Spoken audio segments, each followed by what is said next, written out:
आइए पर्सन से रिलेटेड एक और लेसन की तरफ बढ़ते हैं, जिसके अंदर हम सिंपल इंटरेस्ट या मार्कअप मालूम करना सीखेंगे। सबसे पहले हम समझते हैं कि इंटरेस्ट और मार्कअप क्या होता है। दरअसल ये एक ऐसा अमाउंट होता है जब आप किसी को कुछ रकम कर्ज देते हैं या बैंक में डिपॉजिट करते हैं, तो उसके अगेंस्ट में हमें सालाना कुछ रकम मिलती है, जिसको हम इंटरेस्ट या मार्कअप का नाम देते हैं। और अक्सर जो ये मार्कअप जो है वो प्रिंसिपल अमाउंट पे पे किया जाता है और सालाना तौर पर पे किया जाता है, यानी अक्सर सालाना बेसिस पे पे किया जाता है। लेकिन आजकल कुछ बैंक्स जो हैं वो मंथली बेसिस पे भी आपको इंटरेस्ट या मार्कअप देते हैं आपकी जमा की हुई रकम के ऊपर। और इंटरेस्ट रेट अक्सर जो है वो परसेंट की सूरत में दिया जाता है। अगर हमें किसी क्या कहते हैं रकम का इंटरेस्ट मालूम करना हो, तो हम क्या करते हैं, उस प्रिंसिपल अमाउंट को जो है रेट के साथ और जितने सालों के लिए रखा होता है उसके साथ मल्टीप्लाई कर देते हैं, तो हमें जो है वो इंटरेस्ट या मार्कअप पता चल जाता है। और अगर हम इसका फार्मूला लिखना चाहें तो I is equal to P R T बनता है, जहां आई से मुराद जो है वो इंटरेस्ट या मार्कअप का अमाउंट होता है, पी से मुराद प्रिंसिपल अमाउंट होता है, यानी वो रकम जो हमने बैंक में जमा की होती है। इसी तरह से आर से मुराद रेट ऑफ इंटरेस्ट है और टी से मुराद टाइम है, जो कि सालों पर मुहैया होता है। यानी कि अगर हमारे पास महीनों में दिया हुआ है, तो हम फ्रैक्शन की प्रॉपर्टी इस्तेमाल करते हुए उसको साल में कन्वर्ट कर लेंगे, क्योंकि ये याद रखने की बात है कि मार्कअप हमेशा सालाना बुनियाद पर निकाला जाता है। आइए एक एग्जाम्पल की तरफ चलते हैं, उस एग्जाम्पल की मदद से हम समझते हैं कि किस तरह से हम मार्कअप निकाल सकते हैं। यहाँ एक वर्ड प्रॉब्लम दी हुई है, जिसके बाद जिसमें बताया गया है कि नाज ने कोई 700,000 यानी 7 लाख रुपीज जो है वो जमा किए 6.5% इंटरेस्ट रेट के हिसाब से 5 साल के लिए। तो हमें ये बताना है कि 5 साल बाद उसको कितना मार्कअप या कितना इंटरेस्ट मिलेगा। तो आइए हम शुरू करते हैं। सबसे पहले इस प्रॉब्लम को समझने के लिए हम इसका डेटा बनाएंगे। तो हमने देखा कि डिपॉजिट जो है या प्रिंसिपल अमाउंट उसका 7 लाख रुपीज है। इसी तरह से इंटरेस्ट रेट 6.5 है, टाइम जो है उसका 5 साल का है और हमें टोटल इंटरेस्ट मालूम करना है। तो सबसे पहले हम इंटरेस्ट का फार्मूला लिखेंगे, जो कि इंटरेस्ट बराबर है प्रिंसिपल अमाउंट मल्टीप्लाई रेट और मल्टीप्लाई टाइम। तो प्रिंसिपल अमाउंट की जगह हम 700,000 लिखेंगे। इसी तरह से हमने जो है मार्कअप का रेट लिखा, जो कि 6.5% है, और हमने टाइम लिखा 5 ईयर्स है। तो आइए हम सबसे पहले इस इंटरेस्ट को जो है परसेंट को हम डेसिमल में कन्वर्ट करेंगे। और जैसे कि आपको याद है, डेसिमल में कन्वर्ट करने के लिए या तो हम 100 से डिवाइड करेंगे या टू पॉइंट्स जो है पॉइंट्स को 2 पॉइंट्स बाएं तरफ जो है मूव करेंगे। तो यहाँ पर देखेंगे 6 पॉइंट है, तो जब हम इसको मूव करेंगे तो एक जीरो और बढ़ जाएगा और 0.065 हो जाएगा। तो आइए हम इसी को लिख लेते हैं। तो इस तरह से देखेंगे 0.065 हो गया और ये अब तीनों रकम हमारे पास आ गई है, जिनको हमें मल्टीप्लाई करना है।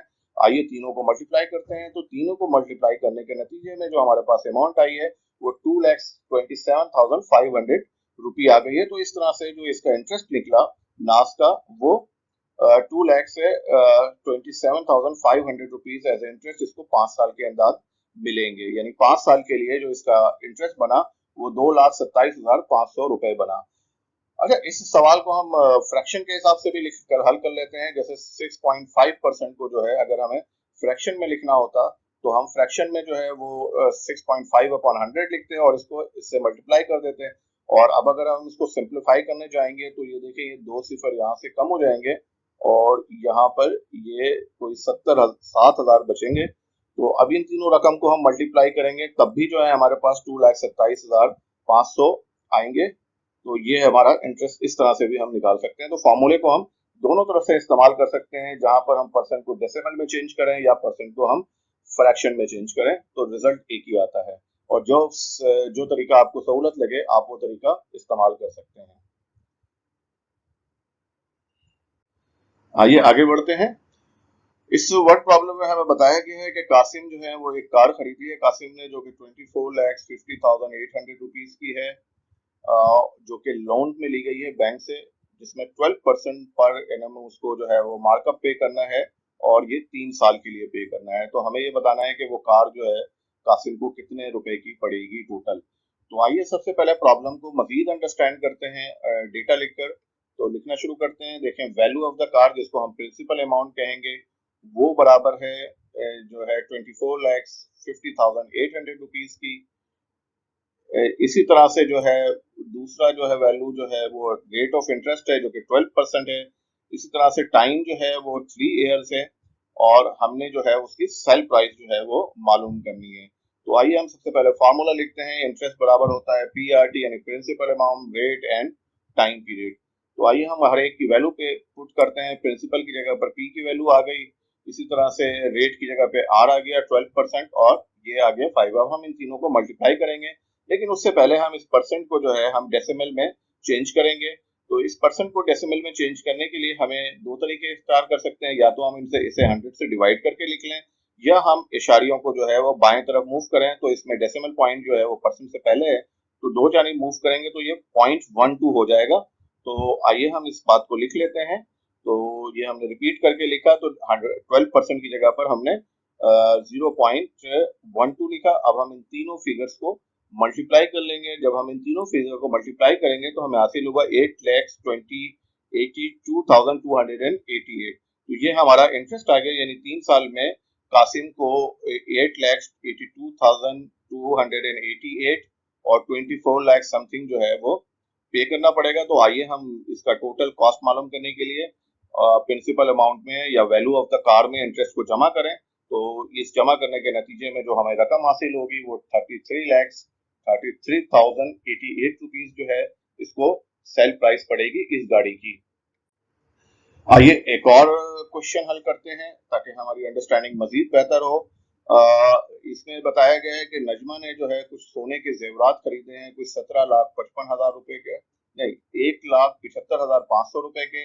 इसका इंटरेस्ट रेट 10% है और इसने ये 9 महीने के लिए लिए हैं, यानी इसको 9 महीने का इंटरेस्ट पे करना है। तो हमें ये बताना है कि उसको सेल प्राइस जो है उसकी क्या पड़ेगी।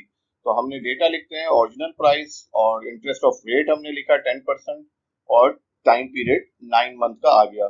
लेकिन जैसा कि मैंने आपको शुरू में बताया था कि जो इंटरेस्ट जो है वो जो लगता है वो ईयर के ऊपर लगता है, लेकिन ये यहाँ पर मंथ में दिया हुआ है, तो हमें इसको ईयर में कन्वर्ट करना पड़ेगा। तो ईयर में कन्वर्ट करने के लिए पहले हम इन मंथ को फ्रैक्शन में लिखेंगे, यानी एक साल में 12 महीने होते हैं, तो 9 महीने जो हैं वो कहलाएंगे 9 मंथ कहलाएंगे 9/12 ईयर्स।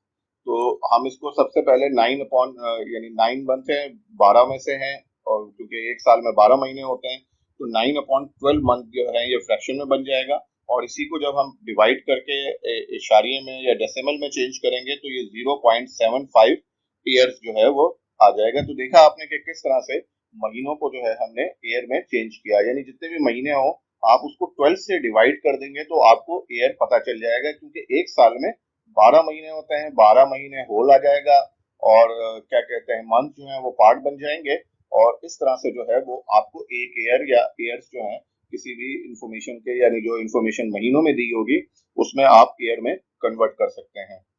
आइए आगे बढ़ते हैं। अब हमारे पास ईयर भी क्लियर हो गए हैं, मंथ रेट भी हमें पता है और प्रिंसिपल अमाउंट भी पता है। तो आइए फार्मूला लिखते हैं और उसको हल करते हैं। तो I is equal to interest बराबर हो जाएगा पी आर टी। तो पी की जगह पे हमने प्रिंसिपल अमाउंट लिखा, रेट लिखा और उसको क्या कहते हैं ईयर से मल्टीप्लाई कर दिया। अब हम परसेंट को भी डेसिमल में चेंज कर देंगे। वही हम तरीका इख्तियार करेंगे कि इशारिये को दो जानिब बाएं तरफ मूव कर देंगे, तो इस तरह से ये 10 जो है वो 0.10 बन जाएगा। आइए इन तीनों अमाउंट को मल्टीप्लाई करते हैं। तो हम इसको मल्टीप्लाई करने के नतीजे पे जो हमें रकम हासिल होगी वो 13,162.50 पैसा आ जाएगी। और इसी को जो है हम प्रिंसिपल अमाउंट के साथ ऐड कर देंगे, और जो कि वैल्यू ऑफ द गोल्ड है, इसको जब हम इन दोनों को ऐड करेंगे तो जो रकम हमें हासिल होगी वो 1,88,622 हासिल हो जाएगी। और यही जो है वो टोटल सेल प्राइस पड़ेगी रुपयों में, जो कि नजमा को जो है वो पे करना पड़ेगी। उम्मीद है कि आपको हमारा वीडियो पसंद आया होगा। अगर आपको हमारा वीडियो पसंद आया है तो प्लीज हमारे चैनल को लाइक करें, सब्सक्राइब करें, बेल आइकन का बटन दबाएं ताकि आपको टाइमली अपडेट मिलते रहे। बहुत शुक्रिया।